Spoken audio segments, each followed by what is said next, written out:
టాటరా classic రెటినాలకు world class treatment ఇప్పుడు మన భీరంగూడలో American laser eye hospitals.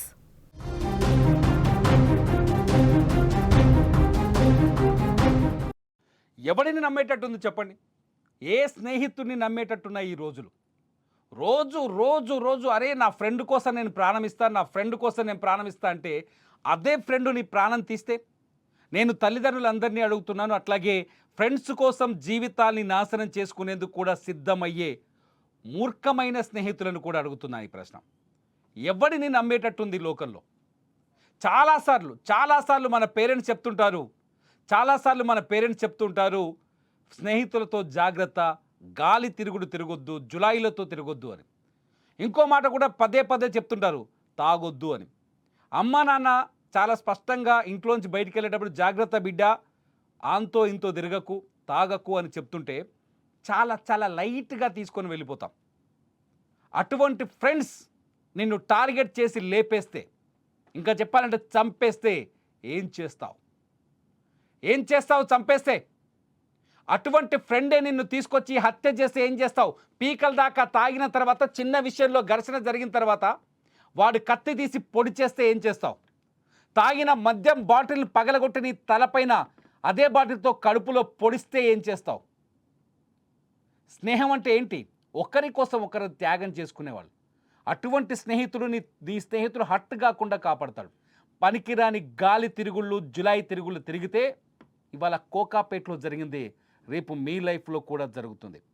ఇది చెప్పాలనే, ఇది ఖచ్చితంగా చూడండి. రోజు కలిసి తిరిగే స్నేహితుల చేతుల్లో ఓ యువకుడు దారుణ హత్యకు గురయ్యాడు. అప్పటి వరకు కలిసి మందు కొట్టారు, కత్తితో పొడిచి ఆ తర్వాత ఆ మందు పార్టీలో వచ్చిన గొడవతో కత్తితో పొడి చేశారు. ఇద్దరు ఒక్కటై మూడో ఫ్రెండ్ని, మొత్తం ముగ్గురు ఫ్రెండ్స్ ఇక్కడ, ఇద్దరు ఫ్రెండ్స్ ఒక్కటై మూడో ఫ్రెండ్ని అత్యంత కిరాతకంగా చంపేశారు. హైదరాబాద్ కోకాపేటలో జరిగిన ఈ హత్య మొత్తం నగరవాసుల్ని, స్థానికుల్ని ఉలిక్కి పడాల చేస్తోంది. సోమవారం అర్ధరాత్రి అఫ్రోజ్, నవాజ్, యాదగిరి అనే ముగ్గురు ఫ్రెండ్స్ డబుల్ బెడ్రూమ్ ఇల్లు అపార్ట్మెంట్స్ ఉన్నాయి కోకాపేటలో. డబుల్ బెడ్రూమ్ అపార్ట్మెంట్స్ వద్ద మందు పార్టీ పెట్టుకున్నారు. వాళ్ళ మధ్య అంటే తాగిన తర్వాత ఆ బ్రెయిన్ ఎలా పనిచేసిందో, ఎవడి బ్రెయిన్లో ఏ ఐడియా వచ్చిందో, ఏ విషయంలో ఒకరి మీద ఒకరికి అంటే కోపం ఉందో తెలియదు. ఆ మందు పార్టీలో గొడవ వచ్చింది. గొడవ మొదలై గట్టిగా అరుచుకున్నారు, ఒకరికొకరు కొట్టుకున్నారు. ఆ తర్వాత అఫ్రోజ్, నవాజులు కలిసి, గుర్తుపెట్టుకోండి ఇక్కడ, అఫ్రోజ్, నవాజులు ఇద్దరూ కలిసి యాదగిరిని కత్తితో పొడిచి చంపేశారు. యాదగిరి అరుపులకు భయపడిన స్థానికులు పోలీసులకు 100 నెంబర్కు కాల్ చేసి పోలీసులకు సమాచారం ఇచ్చారు. నార్సింగ్ పోలీసులు వేగంగా అక్కడికి చేరుకున్నారు. కానీ అప్పటికే యాదగిరి ప్రాణం పోయింది. నిందితులని పోలీసులు అదుపులోకి తీసుకొని విచారిస్తున్నారు. ఇప్పుడు విచారిస్తే వచ్చేదేముంది? వీరు ముగ్గురు స్నేహితులే కావడం, గతంలో వీళ్ళపైన కేసులు కూడా ఉన్నాయంట. వీళ్ళు చేసే పిచ్చి పనులు, రౌడీ పనులన్నీ ఆల్రెడీ పోలీసు రికార్డులో కూడా ఉన్నాయి. పోలీసులు చెప్తున్నారు, నార్సింగ్ పోలీసులు. వీళ్ళు చేసే పిచ్చి పనులతో, పిచ్చి తిరుగుళ్ళు, పిచ్చి పనులు చేస్తే చివరికి, లేకపోతే రౌడీయిజం వైపు పోతే చివరికి చచ్చేది ఇలాగే ఉంటుంది.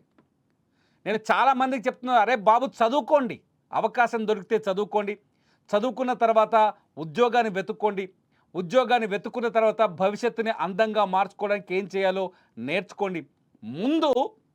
ఎవడైనా సరే ముందు అమ్మా నాన్న మాట వినండి. ఏ కన్న తల్లి, ఏ కన్న తండ్రి అయినా మనల్ని తిడుతున్నానంటే మనం తప్పుదారిలో ప్రవర్తిస్తున్నట్లు లెక్క, తప్పుదారిలో వెళ్తున్నట్లు లెక్క. మీ కన్నవారి మాటలు వినండి, అప్పుడైనా మీరు మారుతారు. అప్పుడే మనకి మంచి దారి దొరుకుతుంది భవిష్యత్తులో బాగుపడడానికి. యాదగిరి వాళ్ళ అన్యాయంగా హత్యకు గురయ్యాడు. అతని ఫోటో చూపిస్తూ చూడండి, 2 ఫోటోలు మీకు కనిపిస్తున్నాయి. ఇతనే యాదగిరి. నిన్న రాత్రి దారుణంగా హత్యకు గురయ్యాడు. ఏజ్ కూడా పెద్దగా లేదు, కనీసం 20 ఏళ్ళ లోపే ఉంటారు. 20 ఏళ్ళ లోపల తాగుడేంద్రా బాబు. 20 ఏళ్ళ ఏజ్ కూడా ఉండదు, కానీ కేసులు బీర్లు లేపేస్తారు. ఆ బీర్లే ఇవాళ ప్రాణాలు తీశాయి. నేను మాట్లాడుతున్న మాటలు యాదగిరి తల్లిదండ్రుల్ని బాధించవచ్చు, యాదగిరి బంధువుల్ని బాధించవచ్చు. ఎందుకు? కానీ ముందే కంట్రోల్ చేస్తుంటే ఇవాళ యాదగిరి బతికుండేవాడు కదా. పక్కన మనం చూస్తున్నాం ఇంకో వీడియోలో, ఇంకో ఫోటోలో శవాన్ని పడేసిన తీరు. వాళ్ళు మందు దాగిన ప్లేస్ చూడండి ఎలా ఉందో. కత్తితో పొడిచి పారేయటం ఏంది? ఎక్కడికి వెళ్తున్నాం మనం? కత్తితో పొడిచి పారేయటం ఏంది? ఎక్కడికి వెళ్తున్నాం మనం? ఇటువంటి హత్యలు చూస్తుంటే భయం వేయట్లేదా? అరే మన పిల్లోడు కూడా బయటికి వెళ్తున్నా, అన్న మమ్మీ నేను క్రికెట్ ఆడడానికి వెళ్తున్నా, లేకపోతే మమ్మీ నా ఫ్రెండ్తో వెళ్తున్నా. ఎలా పంపిస్తాం పిల్లల్ని బయటికి? మనం పంపించే ధైర్యం మనకుందా? ఇటువంటి సంఘటనలు జరుగుతున్నాయి. మన పిల్లలకున్న దురలవాట్లు తెలుసుకోవాల్సిన అవసరం మన తల్లిదండ్రులకు ఉంది, తల్లిదండ్రులుగా మనందరికీ ఉంది. పిల్లలకున్న దురలవాట్లు ఏంటో తెలుసుకోండి. మద్యం దేవుడెదుగు, గంజాయి, డ్రగ్స్ దారుణంగా జరుగుతుంది. పోలీసులు ఎంత కంట్రోల్ చేసినా వీటిని ఆపడం అనేది అంత ఈజీ కాదు.